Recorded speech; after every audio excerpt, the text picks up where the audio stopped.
It is important that young girls across the globe are aware of their rights. Now, it's a different thing to know what your right is. It's a different thing to be able to enjoy that right. Because not everybody will have rights. Everybody have rights, I mentioned earlier, but not everybody are able to enjoy those rights. And for average girls around the world, even those who are aware of their rights don't necessarily end up enjoying all of those rights. And then there are a lot of girls out there who do not, or who are not aware of their rights. And that's why it's important that this theme, our leaders, our leadership, our well-being, that has actually highlighted on us investing in the rights of girls. Not just investing in the rights of girls, in making sure that these girls enjoy these rights. Because we make sure that they have rights. There are a lot of rights for girl child out there. But the question is, are they enjoying those rights? There are rights for education. Are girls really in school? There are rights of association. There are girls who are actually being forced to marry at tender age. That's not what their rights stipulates for them, but they are not enjoying those rights. So it's important that even though these girls, some of these girls, a lot of girls out there are not aware of their rights, but they have those rights. Whether you are aware of those rights or you're not aware of those rights, you have those rights. And it is incumbent on the leadership, that's the government of the day, to make sure that these girls enjoy those rights. And one of the steps to making sure that they enjoy those rights is days like this, to make sure that this day is set aside. And one of the things I understand is setting aside a day, especially for some cause or for some reason. It's important, but as important as it is, it ends up making us forget the priority. And what I mean by the priority is the focal point are the girls. And we need to remind these girls of their rights every single day. Now, we set aside a special day to celebrate the girl child, to make sure that we remind these girls of their rights. And what happens is, a week from now, 2 weeks from now, 3 weeks from now, a month from now, we are left to push this advocacy to the back door. And then we believe that we've celebrated girls on this day, and then it's gone. It's a reminder. This day has been set aside as a reminder for every individual that every girl in your life, every girl in the family deserves to enjoy their rights. And as important as it is that every girl must enjoy their rights, it's also important to understand that children are blessings from God, whether a girl child or a boy child. And that's why we also have the International Day of the Boy Child. But today is for the girl child. So every girl, we must make sure that they enjoy that. Because what's a girl child? A girl child is a female that's yet to be an adult. And they are vulnerable at that stage. So we as guardians, as parents, we must make sure that we we perform our rights as parents. If it goes to sending them to school, you see there are some cultures out there who, when they have female children, 1, 2, 3, and they don't have a male child, they ask questions of the wife at home. And some of these things are not to be encouraged. These are cultures that we've grown over centuries, and I'm not saying it will go away just now or immediately, but then we need to go into making sure that these orientations go extinct and we embrace the reality of now. And that reality is every girl child should enjoy their rights. What matters is we are aware adults and we are aware of these rights of boys, rights of girls, and every individual's right is as important as the other. So going back to your questions, you mentioned why we have to celebrate girls around the world. I think it's important that as human beings, first of all, we celebrate ourselves. Whether we're boys or we're girls, we understand that living in this world that we're in is a transient life and it's not permanent. And whatever seconds or minutes you have, you celebrate those wins you have, those little wins you have. Maybe finishing nursery school, finishing primary school, make sure you celebrate that child. Finishing secondary school, you celebrate that moment. Finishing the university, you celebrate those moments, because those moments are what live with you. The way you celebrate them are what live with you forever. And for girls, a lot of girls across the world are winning in different spheres of life. There are girls in tech, there are girls in the communication industry, there are girls in different facets of life winning.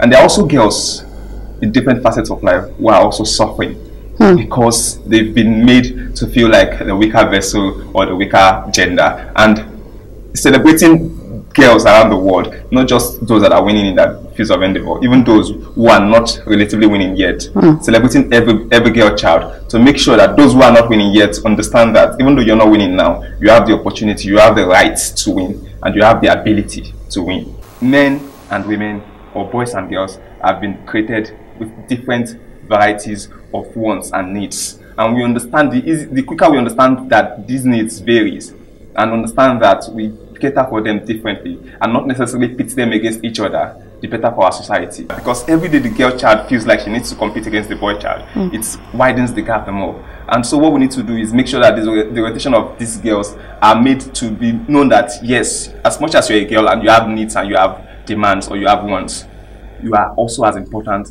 as a boy child. It's just like telling you, somebody tells you that the orange is sweeter than the mango. For some people, it's the mango that is sweeter than the orange. But then you have to understand that these are two different foods with different tastes, and they are as important as each other for different reasons. So that's one thing that we need to understand. That's for the safety of girls. And for being happy, we need to understand that the family is the smallest unit of the society. And whatever the family promotes, or whatever the family perceives, or whatever the family encourages, is the larger reflection of what the society embodies. And if girls inside the house, inside the family, are not happy, girls in the larger society won't feel happy. And one thing as parents we need to do, as guardians, is to make sure that we do not enslave the girl child.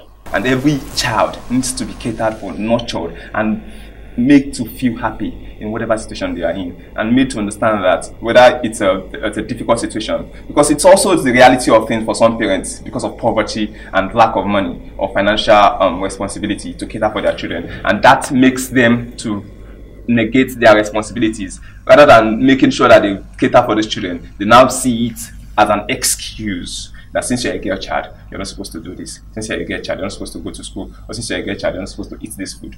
And those are the things that come up as doctrines in the minds of those girls, that when they also grow, it becomes a way of life for them, and they also take care of their children in that same manner. And that orientation is not right. We've been made to understand that it is the responsibility of the man to cater for the family. Of course it is. It is. Anywhere in the world, it is the responsibility of the man to cater for the family. But then, there are some realities that face us right in the face, that we see a lot of women right now being the breadwinner of the family. And if those women have not been put in positions to actually make those ends meet, or not been put in positions and empowered by the knowledge they had to get those finances for the family, then the family becomes as helpless as anything. So sometimes the reality is different from our perceived notion. And why it is important for girls to go to school or be educated as much as the male child is because the girl needs to learn. That's why she's a human being. Knowledge is power. Whether you're a boy or you're a girl, it's important that you learn. And if, because you are a female, your father or your mom takes you away from school and says, I don't have money to send a girl child to school because at the end of the day, you're going to your husband's house, that will not be helping that child in any way. That will be, in fact, working against that child's right and not helping that child enjoy their rights. Because it is every child's right to be able to go to school and learn. And once you take that child away from school because of the person's gender, because of the child's gender, then you're already punishing the child for no crime of his or hers. And that's why it is important that every parent must understand, every mother, every father must understand that you need to educate the girl child. And as much as you think that maybe you think or your orientation is that the girl child is a weaker vessel, or that whatever education the girl has, that she will end up in the kitchen, those are wrong notions and those are wrong orientations that a lot of the society has already. And it is very, very difficult to take this away, but we can take them away by programs like this, by days like this. And that's why I mentioned that away from this day, the lessons we need to take forward is to make sure that all of these advocacies do not end on the 11th of October 2023. It goes on and on. And the next time we revisit it doesn't have to be the next International Day of the Girl Child. It has to be an every day. It has to be a part of us and becomes our reality. And once this becomes our reality, we live with it, we digest it, we take it on. It becomes an orientation that everybody walks by. And before you know, things start to change. And the only thing you need to change before changing the world is to change yourself. And once you're able to change yourself, you're able to change the next person. And that goes on. It's a ripple effect that works across. But if parents or as adults we are not self-aware in ourselves, then it's not possible to change the world. In the aspect of gender equality, gender equality is not it's nothing that should be a part of our reality. It is something that we didn't even need to be advocating for. If we as families, if we as parents are able to let the girl child know that she needs to learn, she needs to invest in herself, she wouldn't just be given an opportunity, because right now we're fighting for the rights of the girl child. I tell you, if we focus on just fighting for the right of the girl child and make the girl child believe that whatever she wants, she gets because she's a girl child, then we're not doing the girl child a favor too. We need to also make the girl child understand that whatever you want, you need to be able to have it. And not just have it because you're a girl child, because you are able to have it, because you have the ability. And I tell you, ability is not gender-based. That's why I laugh at the notion of people who say what a man can do, a woman can do better. That's not something we should actually promote, because as a human being, you have an ability. And whether there are 2 guys or 10 girls here, if you have the ability to carry this table, you have the ability to carry this table. Not because you're a girl child or because you're a boy child, but because you have the ability to raise the table. So it is one of the things that a lot of people say to help promote the rights of the girl child. It has also helped or made it more difficult to help promote the girl child, because now it becomes a gender war between the girl child and the boy child. And once this war begins to grow, it's more difficult to fight for gender equality. And what we need to do is to make sure that we put in the minds of these young girls, so in 2,000 years from now, it doesn't have to be a revisited cause to fight for the rights of the boy child. Okay. Because as funny as it is, it can happen. And that is one of the orientation. We need to make sure that we check this orientation and these thoughts when we are fighting for this cause, so that when we're getting the results, we get the desired results for a better society for all of us. We know our rights. A lot of people across the world know their rights. But how many people can fight for their rights? How many people can enjoy their rights? And that's why when you mentioned poverty, I was sad. I got into that phase where it felt especially in our country, Nigeria. The reality, I always say, is different from what should be. What is a different thing from what should be. And especially in a climate like Nigeria, where we'll have a lot of poor people, not just poor families with a lot of girl child, but poor families with a lot of children. And you find out that a man and a woman cohabit, have 6 children, 7 children in one roof, and they don't have money, no financial strength to cater for these children. And one of the problems of this is that it doesn't help even as parents to cater for the needs of these children and make those children enjoy their rights. And that's where poverty comes in. Poverty is a major bane, and that's where government needs to channel their strength on. It's not just 5,000 naira, 10,000 naira, or 20,000 naira for families of the poor. How far do those monies go? Is that helping the family in any way? How do you help to change your situation? Because as wise as anybody can be, if you're poor, I tell you, it's more difficult to achieve the things that you have the wisdom to achieve. But then, if you have the financial capacity, if you have the financial support from government, from agencies, and different advocates, I tell you, it becomes easier to help girl child enjoy their rights. And that's why, as societies, we need to, in all phases, fight against poverty, because it's one of the problems we have.